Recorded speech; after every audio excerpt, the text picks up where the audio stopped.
රැකියාවේ අවසනත් සමග ඇඳිරියද කැටුවා අසංක නිවසට ගොඩ වූයේ මෝටර් රථයේ ගරාජයේ කොනක නවතමිනි.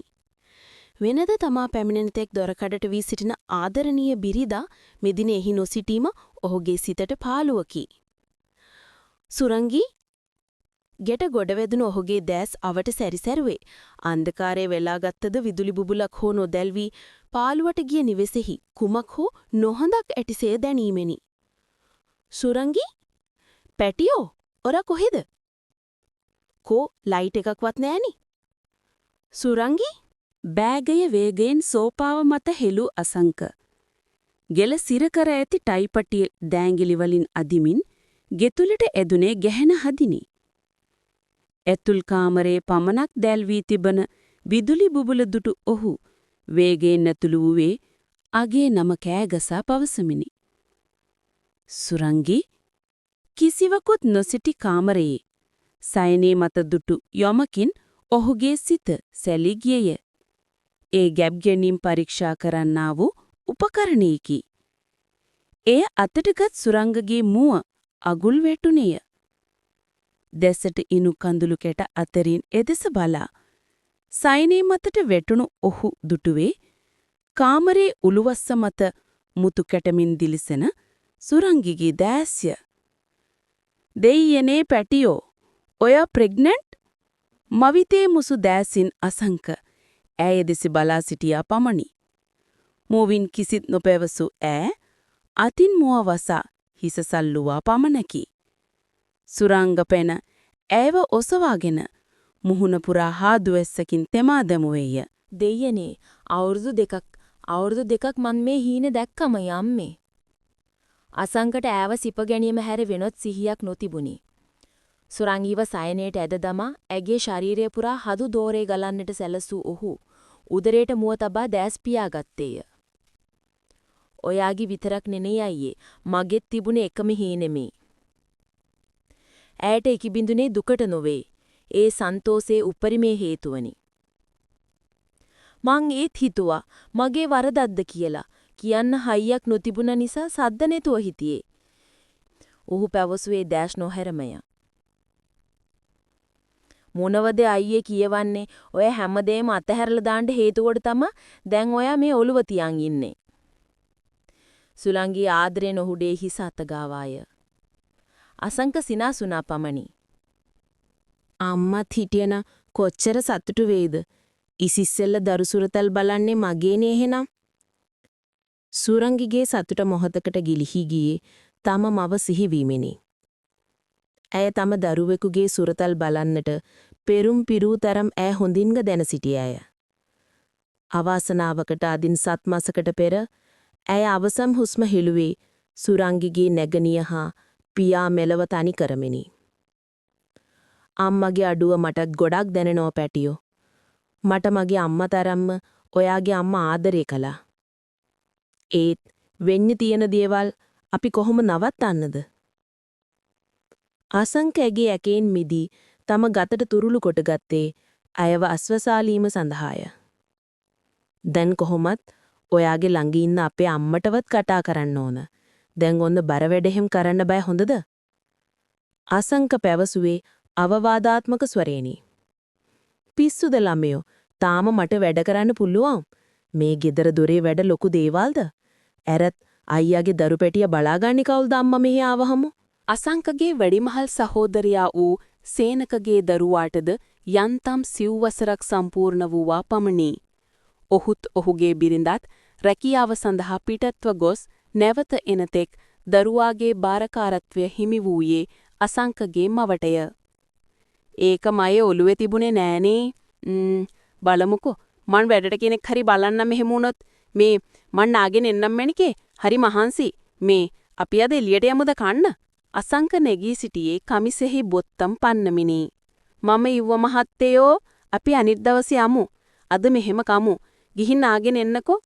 අසංක සයනේට දැමූ කමිසය හා කලිසම රැගෙන සේදීමට ඇති රෙදි දමන කූඩේට දැමූ සුරංගී යට කලිසමින් පමණක් ඇවිද යන ස්වාමියා දෙස බලා සිටියේ ආදරණීය හැඟීමකිනි. ඔහු අද කෙතරම් සතුටින්ද යන්න ඇයට රහසක් නොවේ. අසංක දුල්නෙත් වනිගසේකර යනු කළුතර ප්‍රදේශයේ ග්‍රාමීය පරිසරයක හැදී වැඩුණු ශාන්ත කුමාර වනිගසේකරගේ සහ නිලන්ති මානිල්ගේ බාලපුතානුවන්ය. ඔහුට වැඩිමහල් සහෝදරයෙකි. ඔවුන් පාරම්පරික වතුපිටි ඉඩකඩම්වල උරුමකරුවන් වූහ.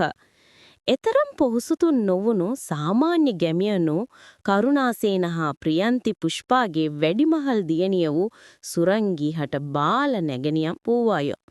ඇය නමින් අප්සරාය. තවමත් විශ්වවිද්‍යාල අධ්‍යාපනයේ හදාරන ඇයට වියදම් දැරුවේ අසංක හා සුරංගීද එක්වය. අසංකගේ විශ්වවිද්‍යාල සමයේ හටගැනුණු ප්‍රේමයෙන් 6 වසරට පමණ පසු විවාහ ගිවිසගත් දෙදෙනා ඔහුගේ මහගෙදරට තරමක් දුරින් නිවසක් ඉදිකර පදිංචි වූයේ නිදහස සියල්ලට ඉහළින් අවසි නිසා වෙනි. පෞද්ගලික බැංකුවක රැකියාව කරන අසංක දැන් 30 හැවිරිදි වියෙහි පසුවන අතර රැකියාවක් අපේක්ෂාවෙන් සිටි සුරංගි 29 වියෙහි පසු වූාය. ඇය නිවසට වී නිදහසේ ජීවත් වූයේ නිවසේ වැඩ රාජකාරි සමග ඔට්ටු වෙමිනි. අයිය, ඔයාට මා එක්ක කාවහරි නවත්තන්න ඕනිම නම් අපි ලොකු අම්මට එන්න කියලා බලමුද? රාත්‍රී ආහාරය අතරතුරදී සුරංගි අසංක කෙලේ පැනයක් නගුවාය. සුරංගිගේ මවගේ වැඩිමහල් සහෝදරියා අනෝමා මැදි වයසක වූවාය. තම මවට පසු තමා වඩාත් සමීපත්වයක් දැක්වූ එකම ගැහැණිය ඇය වූවාය. ඇයද තම දරුවා නෙවිල්ට සේම ආදරයක්, කරුණාවක් කුඩා කල සිටම සුරංගීට දැක්වීම ඇගේ මෙම ලෙංගතුකමට මහත් හේතුවකි.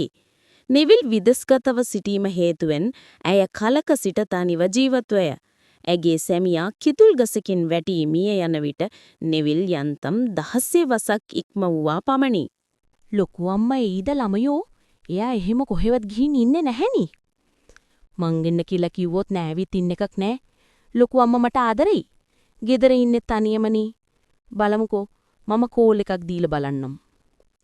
පිට කෙනෙකු නවතනවාට වඩා තමන්ගේම අයකු කතා කරගතහොත් වඩා හොඳයයි අසංග කල්පනා කළේය.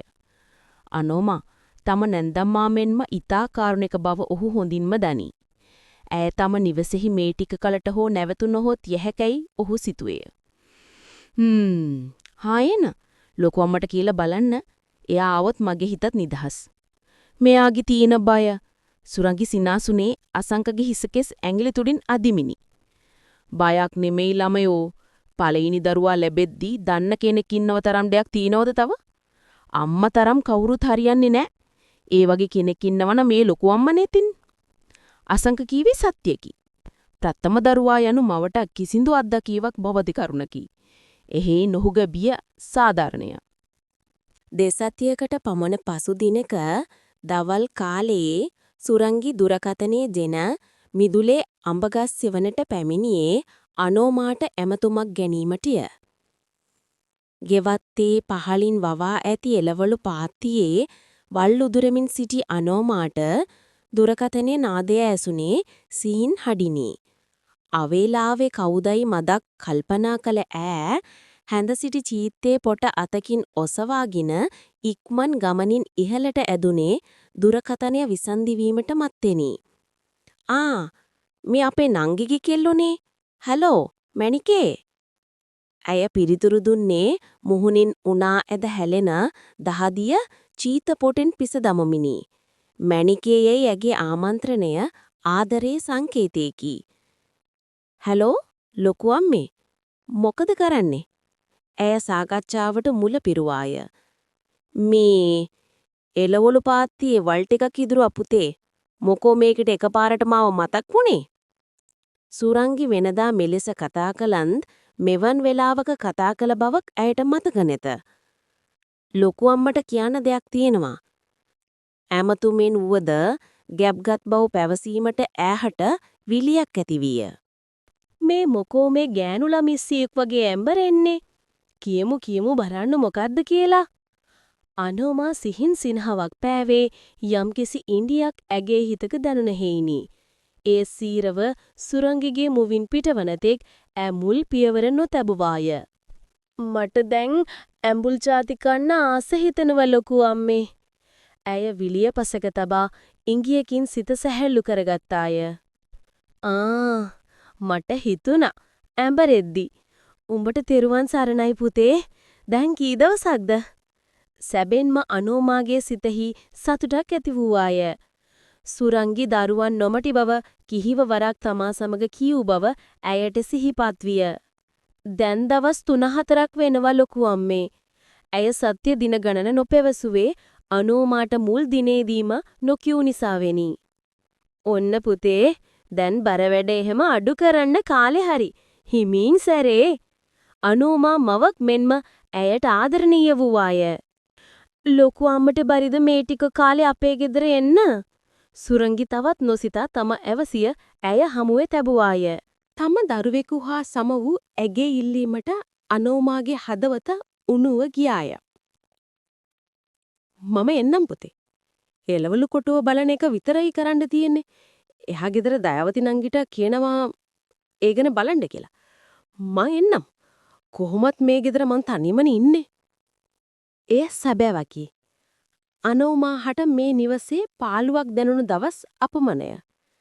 දරුවන් සමග කලක් ගත වෙත්ම යම් සහනයක් ලැබෙතැයි ඈ සිතුවාය. අඩ හෝරාවක පමණ සංවාදයෙන් අනතුරුව අනෝමාගේ කළුතර ගමනට දින තීන්දු කරගත්තය. එදින සවස අසංක පැමිණෙන තෙක් ඇය සිටින් නොයිවසිල්ලේනි. ලොකු අම්මාගේ දිවරක් නොසිතා දුන් කැමැත්ත ඇයට මහත් සතුටක් ගෙන දුන්නාය. ඒ තම මවගෙත් ලොකු අම්මාගෙත් ආදරේ වෙනසක් නොමැති බව පසක් වීමෙනි. කතාව අදට ඉවරයි. අපි එනම් ඊළඟ කොටසින් හමු වෙමු. channel එක subscribe කරලා like comment කරලා set වෙන්න.